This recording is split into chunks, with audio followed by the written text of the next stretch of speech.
After that जो last phase होती है वो है टीलोफेज सेकेंड, ठीक है, यानी कि अनंत्य अवस्था द्वितीय। इसमें क्या होगा, जो भी क्रोमोसोम्स जो कि अपोजिट पोल्स पर जा चुके हैं उनके बीच में क्या होगी, उनके चारों तरफ जो है वो न्यूक्लियस मेम्ब्रेन का फॉर्मेशन होने लगेगा। उनके अंदर जो है वो न्यूक्लियोलस भी बनना शुरू हो जाएंगे और साथ साथ जो क्रोमोसोम्स है वो क्रोमेटिन जाल यानी कि क्रोमेटिन नेटवर्क का फॉर्मेशन करने लग जाएंगे।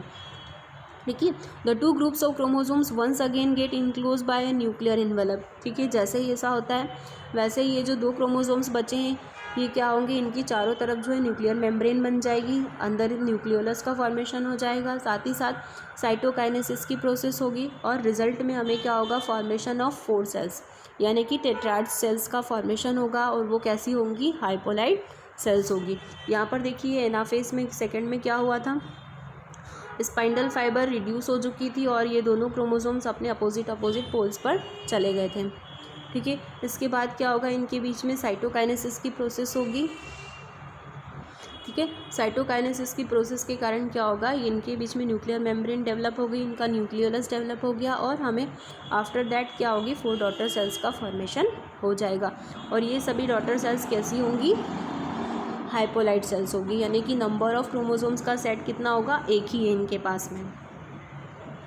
ठीक है, यदि ओवरऑल स्टेप की बात की जाए तो इसी के साथ यहाँ पर हमारा टीलोफेज सेकेंड जो है वो यानी कि मियोसिस फर्स्ट और सेकेंड जो है वो कंप्लीट हो जाती है और after completing the meiosis second हमें 4 हाइपोलाइड डॉटर सेल्स जो है वो ऑब्टेन होती है।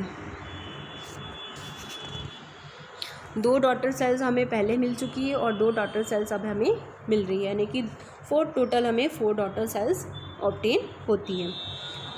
ओवरऑल स्टेप्स देख लें तो यहाँ से स्टार्ट हो रहा है प्रोफेज, मेटाफेज, एनाफेज।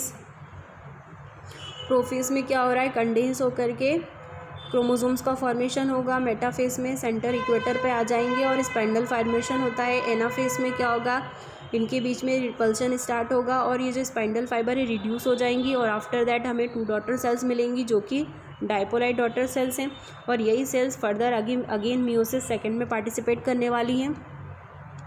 सेम वही प्रोसेस रिपीट होगी मेटाफेज सेकेंड, जिसमें सभी इक्वेटर पे आ जाएंगी। एनाफेज में स्पाइंडल फाइबर रिड्यूस हो जाएगा और इनके बीच में सेपरेशन स्टार्ट होगा और आफ्टर दैट ये जो डाइपोलाइड सेल्स थी वो किस में कन्वर्ट हो जाएगी, हाइपोलाइड डॉटर सेल्स में।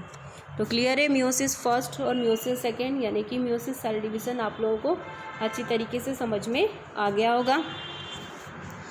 इसके बाद इनके बीच में जो है, इसके बाद हम मियोसिस का सिग्निफिकेंस देख लेते हैं, क्या इंपॉर्टेंस है इसका।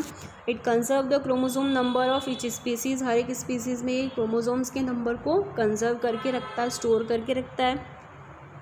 It causes the genetic variations due to the crossing over. अब हमने देखा मियोसिस में क्या हो रहा है, क्रॉसिंग ओवर हो रहा है जिसके कारण जो जेनेटिक है वो वेरिएशंस क्रिएट करेंगे, यानी कि पीढ़ी दर पीढ़ी क्या होगा, विभिन्नताएँ पाई जाएगी, है ना। इसके थ्रू, इस सेल डिवीज़न के थ्रू क्या कर सकते हैं हम, वेरिएशंस को ला सकते हैं, जेनेटिक वेरिएशंस यानी कि आनुवंशिक जो विभिन्नताएं होती हैं वो हो सकती हैं। पॉपुलेशन ऑफ ऑर्गेनिज्म, है ना, जितने भी ऑर्गेनिज्म हैं उनकी पॉपुलेशंस में हम वेरिएशंस क्रिएट कर सकते हैं और it is important for evolution के लिए भी सेल डिवीज़न बहुत इम्पॉर्टेंट होता है। तो यहाँ पर जो है हमारा मियोसिस सेकेंड जो है वो कंप्लीट हो गया है। सेल डिवीज़न चैप्टर जो है आप लोगों का कंप्लीट हो गया। इसके बाद एक क्वेश्चन आता है, दोनों के बीच में जो डिफरेंस होता है वो हमें पता होना चाहिए। तो मोस्टली जो डिफरेंस है माइटोसिस और मियोसिस में वो यही होता है कि ये जो है माइटोसिस वो सोमेटिक सेल्स में होती है और मियोसिस जो है वो जर्मिनल सेल्स में होती है। उसके अलावा जो मेन इंपॉर्टेंट पॉइंट है, आफ्टर माइटोसिस यानी कि समसूत्री विभाजन में सेल डिवीज़न के बाद हमें 2 डॉटर सेल्स मिलती है, 2 पुत्री कोशिकाओं का निर्माण होता है। बट मियोसिस में क्या होता है, आफ्टर सेल डिवीज़न कोशिका विभाजन के पश्चात हमें 4 यानी कि 4 डॉटर सेल्स जो है वो ऑब्टेन होती है। ठीक है, और जो माइटोसिस की बात किया जाए यानी समसूत्री विभाजन में जो है सिस्टर क्रोमेटिड्स के बीच में जो है पेयरिंग नहीं होती है, बट मियोसिस में क्या होता है, पेयरिंग होती है सिस्टर क्रोमेटिड्स के बीच में और जेनेटिक मटेरियल का रिकॉम्बिनेशन भी होता है। इसके अलावा माइटोसिस में समसूत्री विभाजन में क्रॉसिंग ओवर नहीं पाया जाता है और मियोसिस में क्रॉसिंग ओवर की प्रोसेस होती है।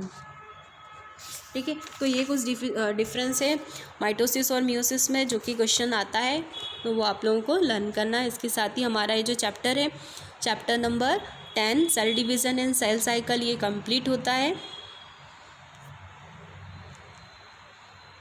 Thank you.